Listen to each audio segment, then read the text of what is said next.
Horky is presiding. You can see it. Thank you.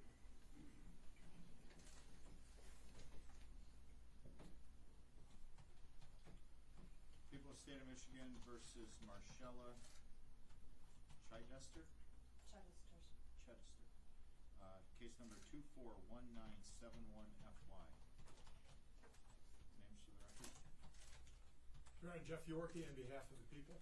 Your Honor, Bill Kolovis, P38434 on Ms. Chidester. Thank you. Thank you. I'll move Ms. Chidester seated next to you. Today is the time and date set for an arraignment pretrial, arraignment in this matter. The defendant is charged with count 1, homicide, second degree, maximum penalty, life or any term of years. A consecutive sentence may be imposed under MCL 769.36 for each death that resulted from operating a motor vehicle. Oh, I get your stuff. Okay, so resulted from the operation of the vehicle, DNA upon arrest.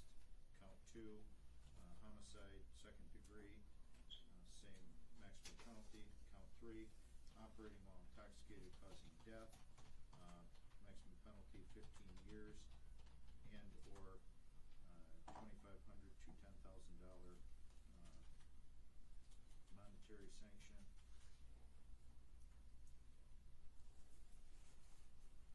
Defendant may be convicted for each death arising out of the same transaction. The court may order consecutive sentencing under MCL 269.36. Count 4, operating while intoxicated causing death, same penalty as count 3. Count 5, operating while intoxicated causing serious injury, maximum penalty up to 5 years and or $1,000 to $5,000 monetary sanction on vehicle immobilization. How does the defendant plead? I'll be staying mute, Your Honor. Case has been assigned to Judge Brown. Probable cause conference there, April 30th at 9 a.m. Via Zoom with an exam date of May 6th at 1:30. That will be in person. And I'll hear on bond. Mr. Yorkie. Your Honor, the people are requesting a $1.5 million bond at this point, along with conditions. It is based, at least in part, on the fact that, as the court has already indicated, the defendant is facing 2 life sentences that could run consecutive to other offenses that are involved in this matter. In addition to that, we believe that the likelihood of conviction is extremely high here.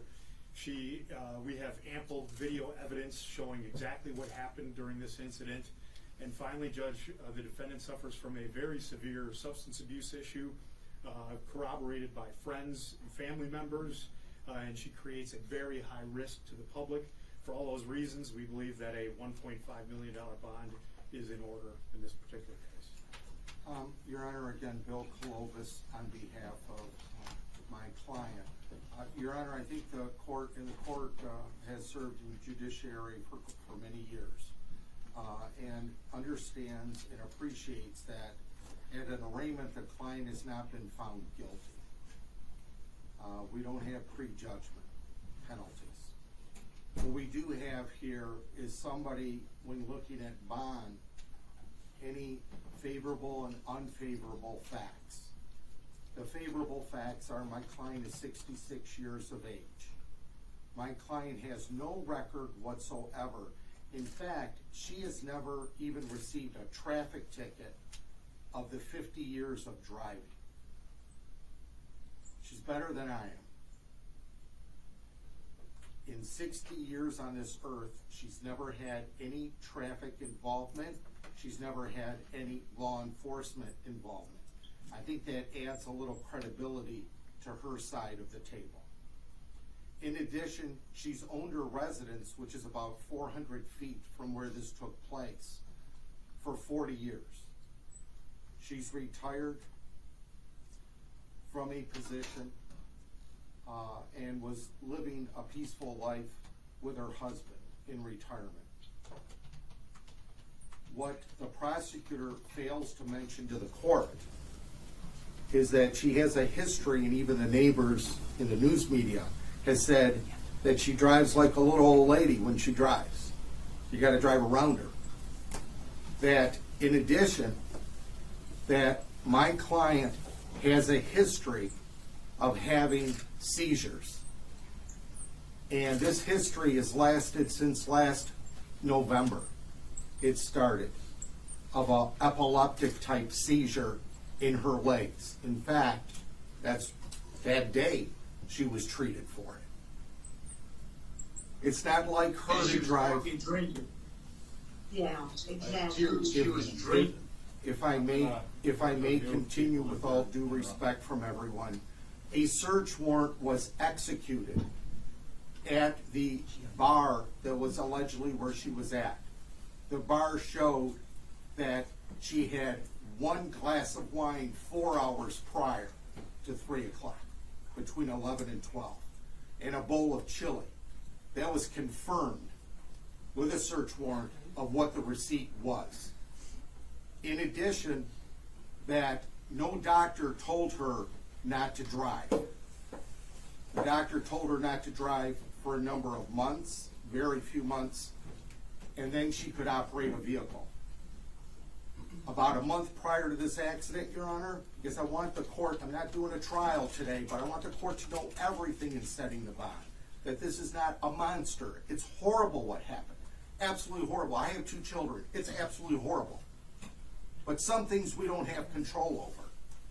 If I have a heart attack at my age, I don't have control over it if I'm operating a vehicle and it hits somebody. So, Your Honor, the $1.5 million in the murder charge, I don't know where that's coming from, but they have to prove it. And respectfully, Your Honor, we would ask for a $100,000 cash or surety, 10%. She can have, the court can order home confinement. Police have never been called to her home. She doesn't even have a speeding ticket if there's such a substance abuse at 66 years of age.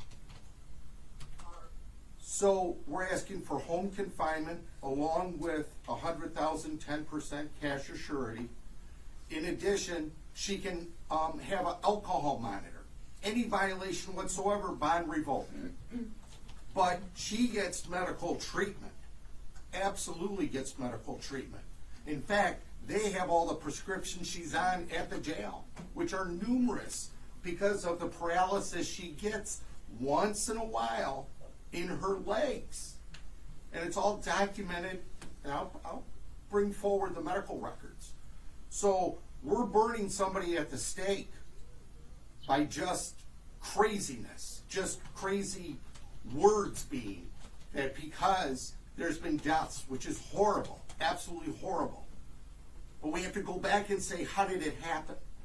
If me, Bill Clovis, has a heart attack on the freeway and I hit somebody changing a tire, I can't be liable in today's society.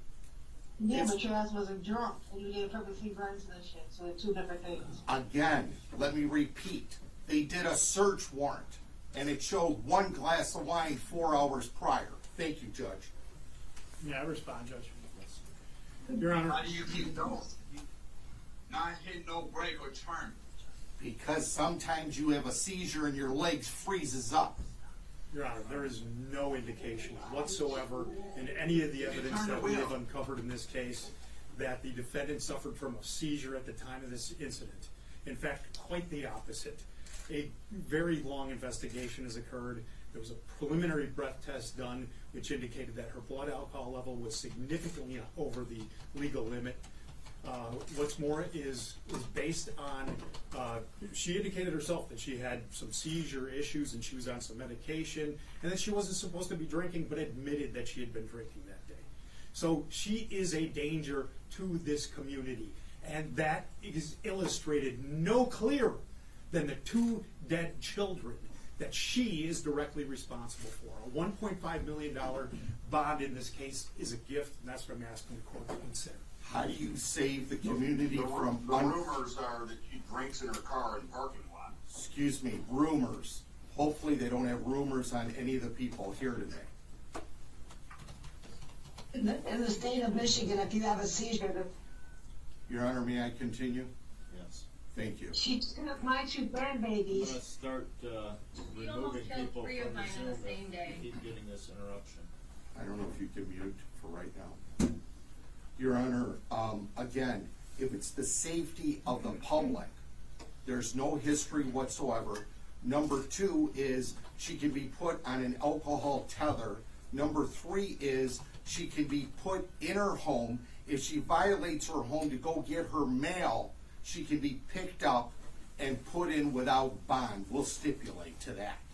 So, you know, the court's seen many, many people, thousands of people before the court, and has seen criminal history. We don't even have a traffic ticket. It's absolutely horrible, but we're not punishing somebody before they're convicted. Thank you.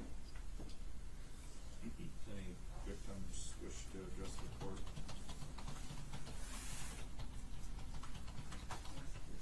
Yes, she chose to drink, and those were my grandbabies. Thank you. Your She name, made please? that choice to get in that car, and she chose to drink and drive. And she took my grandbaby from us. Understood. Your name for the record, ma'am? My name is Chastity Phillips, and I'm the grandmother of the 2 babies that were killed. Thank you. Factors I've considered in setting bond, she has no criminal identified criminal history, no incidents of non-appearance. Your Honor, one of the victims does want to speak, address the court. She may. She can join the council table. If we could start with your name, ma'am. My name is Raquel Smothers. I am Mariah's sister. What he had said about getting injections in her legs for something, knowing that with or without drinking, you're still putting people in harm's way because with muscles and everything, you can't control something. Why operate a vehicle knowing you're taking medicine that drinking will affect it? I was there. I seen where my daughter, my mom, my sister, my nephew from the opposite side of the family, my sister's 3 children.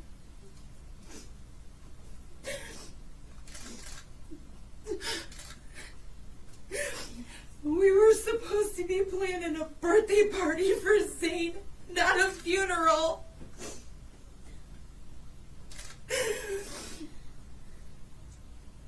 Knowing you have medical conditions, you should never get behind a wheel whether you are drinking or not. Taking medications, they tell you not to drink, but she still chose to drink. She still chose to get into that vehicle. I will never look at the month of April the same ever again. My birthday was a few days prior. The babies were just at my house.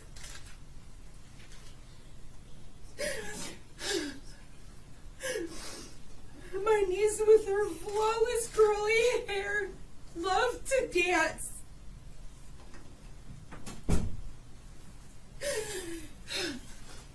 My nephew, he always hated my truck was dirty. I cleaned my truck out just for him. He loved jujitsus. He loved cracking jokes. Eminem was his idol. They walked into that birthday party having a fun time. They were sitting at that table eating. And this woman crashed her car through this building destroying all of our lives. Not just my family, everyone else that was in that building. My nephew and my sister are still fighting for their lives today.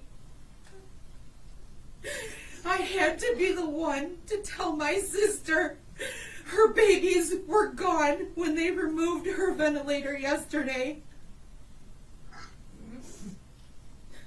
She said, "How am I supposed to live without my babies?"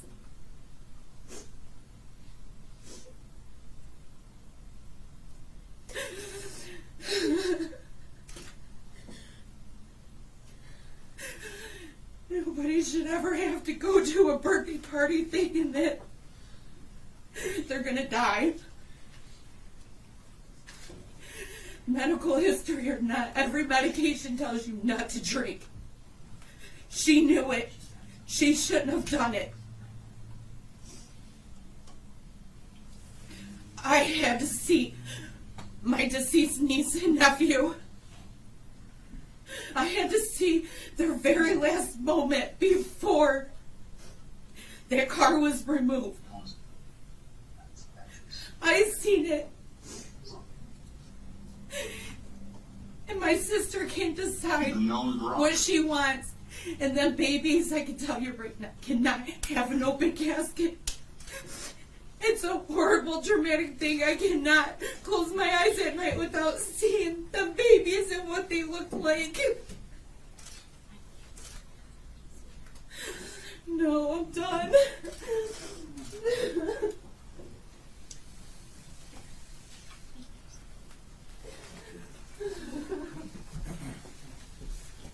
And she's a known drunk.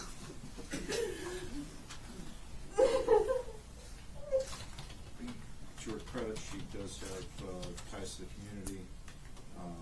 However, Can I say something, Your Honor? I'm the brother of the father. your name, please. Nicholas Phillips. All right. Go ahead. This woman deliberately, without even hitting a brake, destroyed my brother's life. Those was his baby. His little girl used to go to his basketball games. And now that little girl is not going to be able to go see it. Their father, because a woman claims to have high community ties to her community, want to drive and hit the gas even further when she got to that parking lot and destroyed multiple lives. My brother is in the hospital right now, praying that his little boy comes through, and he still got to tell his son that he lost his sister and brother. How is that right, or how is that even fair? How is it even justified? Because the woman saying that she got some type of medical issue. As my sister said, you take medicine for years. You're an adult. You can read the label.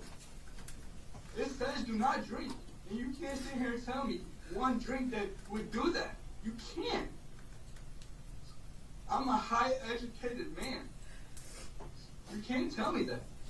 And there's no justifying what she did to my family. There's none. This will never, ever be right. There's nothing in this world that anybody can sit here and say, well, she could say it was an accident. That was not an accident.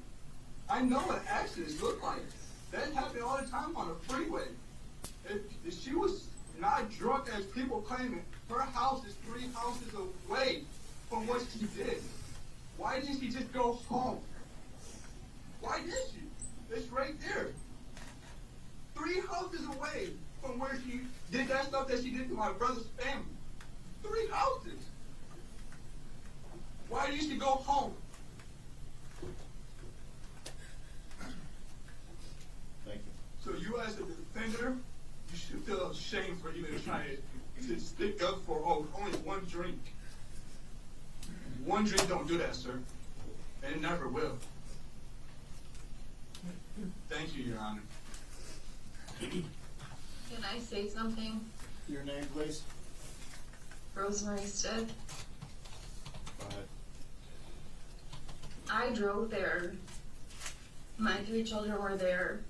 And whether you're having a seizure or not, that was intentional. You couldn't drive the way that those roads bend and the way that you drive in there. There is no way that that woman was not conscious in turning that vehicle. She aimed it right there, right at the bar, where probably her husband should have been sitting. I don't know what her intentions were, but I can tell you it was in purpose and it was intentional. You can tell. We all know it. Thank you. May I speak, Your Honor? Your name, please? My name's Joshua Stiff. So I'm a member of the boat club. I've been a member for many years, and I'm familiar with Marcella. And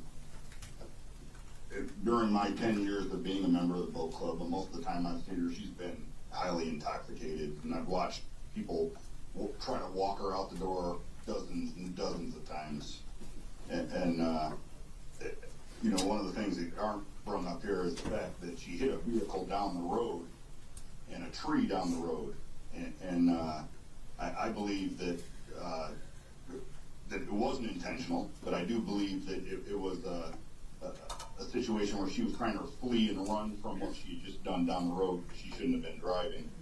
And everybody knew that, right? Everybody, you're a member of the boat club, you know this lady shouldn't be driving. And I believe she was fleeing that scene. And there's a speed bump before you enter the parking lot to the boat club, as well as like a runoff ditch that you got to pass over with your vehicle. We all drive 10 miles an hour through that area because of these, you know, and it's a narrow road. But I believe that she was fleeing from hitting the truck so that she wouldn't get caught drunk driving. And in doing so, hit the speed bump as well as the little ditch that's 30 feet past that and lost control of her vehicle. So I don't believe it's intentional, but I do believe that, and I know that she drinks a lot and she, you know, should never get behind the wheel. And if you're under that much medicine as her attorney states, then even one glass of wine could potentially, you know, do you like this. And not only that, is a lot of medications, you know, you're not supposed to drive on, right? So, you know, whether it's the alcohol or it's the medication or it's neither, this lady should never be behind the wheel. We've watched her, you know, take baby steps to get out of the place because she could barely walk, right? Let alone get behind the wheel. And you know, for such a frail lady to cause such devastation in her car, I think that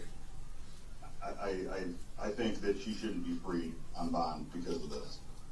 You know, I believe it's decades of her drunk driving that just caught up to her, is what I believe. And decades of her driving under the influence of whether it be pills or alcohol. And I would point towards alcohol from my experience of knowing her. Thank you. Thank you, Your Honor. All right. I went over some of the issues that impact my decision in setting bond. High on that list is the fact that she's facing 2 life sentences, 2 15-year sentences, and 4 5-year sentences. Therefore, I find reason bond to be $1.5 million with the following conditions. It will be reporting to pretrial services. The defendant is to appear for examination, arraignment, trial, sentence, at any time directed by any court, abide by any judgment issued by any court. Do not leave the state of Michigan without permission of the court. Do not commit any crime allowed on bond. Immediately notify the court in writing of any change of address or telephone number. No use of alcohol or any illegal controlled substances. Submit to substance abuse testing and monitoring, including a scram tether and GPS tether. do not purchase or possess a firearm or other dangerous weapon, forfeit any passport, and not operate a motor vehicle while on bond. Your Honor, if I may. Thank you, Judge. The 1.5 million, will they be cash, surety, or 10%? Cash or surety. 10% at all? Um, She has no history whatsoever, Your Honor. Between her and the surety, I believe the surety would typically take 10% of that. She posts the guarantee of 1.5. Okay, all right, thank you. Thank you. Is there anything else? Nope, that's all. Thank you, Judge. All rise, please. Thank you, Your Honor. Court is in recess.